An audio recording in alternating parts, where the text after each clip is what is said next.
What if you had a calm and steady mindset that isn't swayed by life's ups and downs?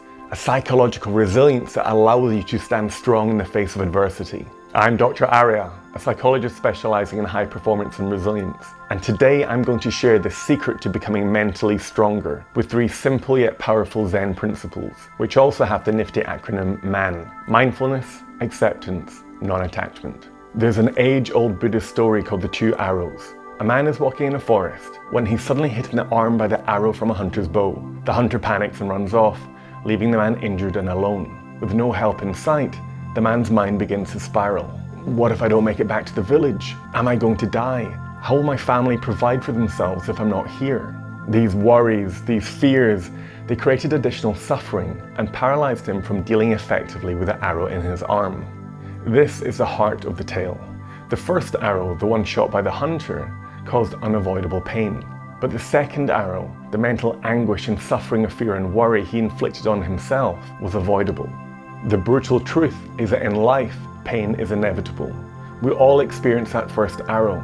We lose someone we love. We find out about a betrayal that breaks our heart. A family member is diagnosed with cancer. We wake up one day feeling unfulfilled and wondering, how did we end up here? Without awareness, our minds can make a painful situation even worse. What if I don't find someone who will love me?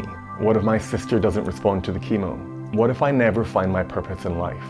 We become mentally stronger and more resilient when we know how to reduce the suffering that the mind creates around what has happened, when we stop shooting that second arrow. So how do we avoid picking up the bow? This is where our mindset tool MAN comes in. The M stands for mindfulness. Mindfulness is the practice of being fully present, aware of where we are and what we're doing, rather than living in our heads. Instead of instinctively reacting to painful situations, mindfulness can help us to become more aware of our emotional state and therefore create distance from our thoughts and feelings, a space where we can choose our response. Practicing mindfulness can lead us to become more aware of the second arrow and how often we shoot it into ourselves. This awareness is the first step towards mental resilience. A study conducted by the University of Massachusetts Medical School revealed that mindfulness training over 8 weeks significantly reduced self-reported levels of stress. When we're stressed, our mind is often dwelling on past regrets or worrying about the future. Mindfulness brings us back to the present, lessening the impact of the second arrow. So how can you practice mindfulness? Here are 3 suggestions. Start with just 1 minute of focused breathing each day. Zen master Thich Nhat Hanh said, "Feelings come and go like clouds in a windy sky. Conscious breathing is my anchor." Close your eyes, breathe deeply, and focus your attention on the sensation of the breath entering and leaving your body. Pay full attention to whatever you're doing, whether it's washing dishes, walking, or eating. By doing so, you train your mind to stay present. Whenever your mind starts to wander, gently bring it back to your breath or the task at hand. Each return is like a bicep curl for your brain, strengthening your mindfulness muscle over time. The A in MAN stands for acceptance. Now, acceptance isn't about resignation or defeat. Acceptance means acknowledging reality as it is without trying to deny it. Zen teachings remind us to avoid resisting or denying our current situation or feelings. As Zen master Sunru Suzuki put it, without accepting the fact that everything changes, we cannot find perfect composure.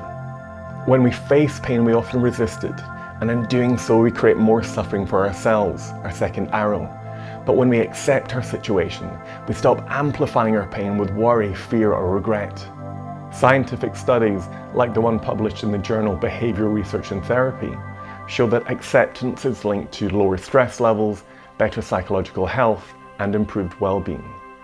The more we accept our reality, the less we shoot the arrow of resistance and denial. How can we practice acceptance? Here are 3 steps. Next time you feel emotional pain, instead of pushing it away or dwelling on it, acknowledge it. Say to yourself, "I'm feeling anger," or "I'm feeling sadness right now." That's okay.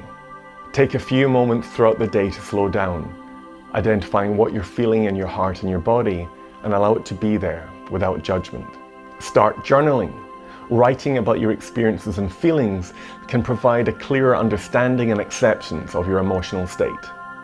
The N in MAN stands for non-attachment. Non-attachment isn't about being emotionless or uncaring. It's about not identifying with our thoughts and emotions, understanding that they're transient experiences, not who we are and how we'll feel forever. Zen encourages us to see our emotions as passing clouds in the sky, rather than becoming attached to them. This allows us to experience our emotions fully without becoming overwhelmed by them. As we practice non-attachment, we realize that we are not our pain, nor our thoughts about our pain. This mindset shift can dramatically reduce the intensity of the second arrow and even eliminate it altogether. Research in the Journal of Personality and Social Psychology shows that people who report higher non-attachment are more satisfied with their lives, they experience more positive emotions, and they have fewer depressive symptoms. How can you practice non-attachment? Observe your thoughts and emotions as they come and go.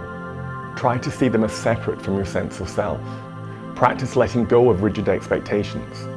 Notice when you say something must or should happen, and replace this with, I would prefer if. Try a meditation practice. It could be transcendental meditation, vipassana, or loving kindness meditation. In life, pain is unavoidable. It's a part of being human. But by applying these Zen principles, mindfulness, acceptance, and non-attachment, we can learn to stop shooting the second arrow of mental suffering into ourselves. With these principles, you can cultivate not only greater resilience, but an enduring peace and deeper understanding of yourself. Remember, it's not the first arrow that defines you, but the second one, the one we have control over. It's our response to life's inevitable pain that truly shapes our journey. And within this response, we have the power to forge a formidable inner strength, to harness serenity amidst the storm, and to cultivate a life of purpose, peace, and deep-seated fulfillment.